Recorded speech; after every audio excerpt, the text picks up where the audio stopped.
Hello, my name is Matt Kaufman, and I'm here to talk to you about software patents and the different things that involve them and how they affect the industry of computer engineering in general.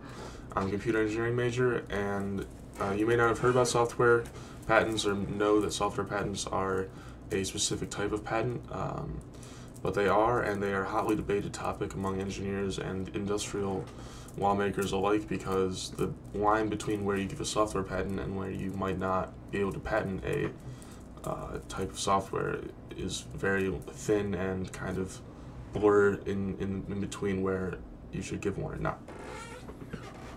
As I said, there's no universally accepted definition of a software patent. It kind of describes a collection of ideas that a computer would use to use it for a practical application. The actual software patent law was not actually standardized by the U.S. Patent Office until 1996, but they were actually issuing software patents as early as late 1960s. So this means that they were given a lot of software patents that weren't really defined well, and they were just kind of given out just because they had to give out these patents, but they didn't really sure how later on these would be accepted. Because there's so many people out in the software industry now, this is a very interesting topic, because giving a software patent to a company really closes off a lot of doors, especially if the patent is broad or difficult to reproduce, and so it'll take up a lot of room. So the main topics of debate are that the difference between what is a patentable idea and what is not is very important, because a software patent must have a non-obvious and inventive requirement in order for it to become a software patent. So a patent that is not patentable, and a software idea that's not patentable, is a generally accepted algorithm that may be just math or a mathematical law. But a collection of mathematical ideas into something that might not be obvious or produces a specific function is actually patentable. So there isn't really a clear defined line between there. It's kind of up to the people that are the patent office that is giving the patent, and that has been quite a hot topic lately. And the main question is whether software patents actually discourage innovation or encourage it. And I will explore those ideas next. The main reasons that software patents are very good for the industry is that software patents should be a constitutionally protected right, as argued, because it is intellectual property, and the amount of time put into getting a software patent is beneficial to the person that did it, because after that, they're the only people that can produce it. They have control over what information is given out regarding the patent, and so other people can use their patent to their benefit, but they cannot reproduce it or use it in their own product without at least getting permission from the company, and usually not at all. But also, a software patent will protect intellectual property, such as all other patents are given to do. Also, when a patent is applied for, there's a 18-month waiting period between when the actual details of the patent are given to the public. So this protects the company that applied for the patent by giving them sufficient time to work out any bugs in their program without having to worry about all the other industry trying to take their program and get ahead of it. So this will protect them from having to disclose the information, so they have enough time to work on the product before it gets worked on with someone else quicker or better. Also, software patents, when given to small businesses, can protect them from the larger companies who may have more resources or more ability to actually get this patent off the ground. Otherwise, it also will give them something to hold on to if they want to sell their company or their patent to a larger company, so they will have given more resources, and then that'll give them something beneficial to have for the company that wants to purchase them. Also, there's many reasons why software patents might not be the best way to go about protecting intellectual software, and I will explore that now. some reasons against software patents are as follows. Oftentimes, software patents are given out far too easily, and therefore there's too many patents that flood the market and kind of bump into each other.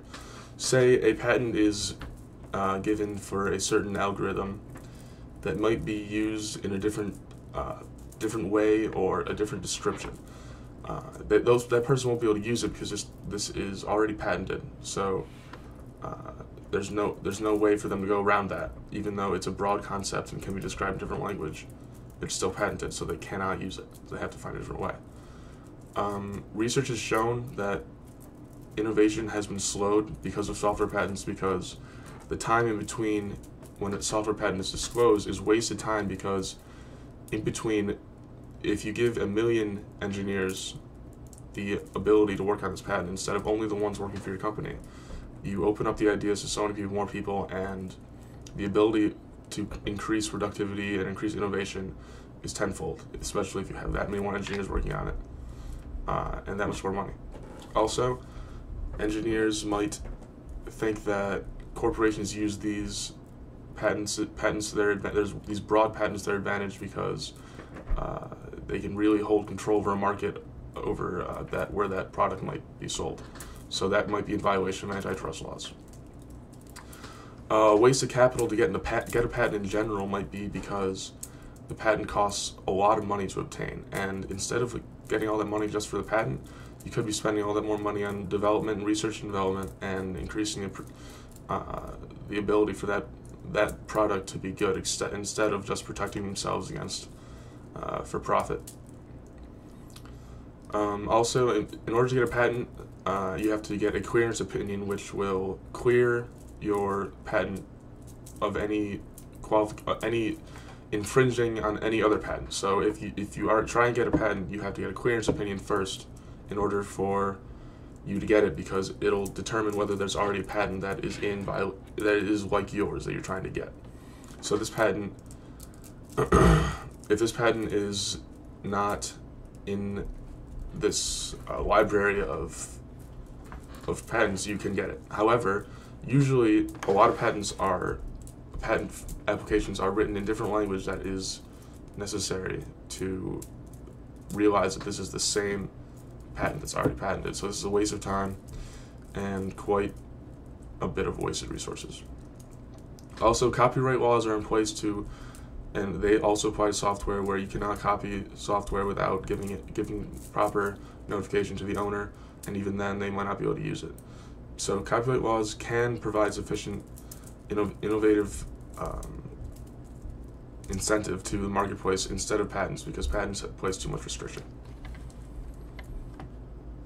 In summary, software patents are a highly debated topic that need to be checked out, because patents are being flooded in the industry right now.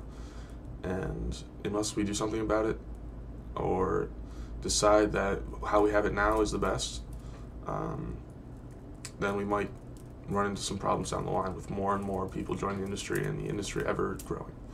Also, people have decided that the open source movement might be a better option, because software and information is thought of by many to be free and should be available to everybody.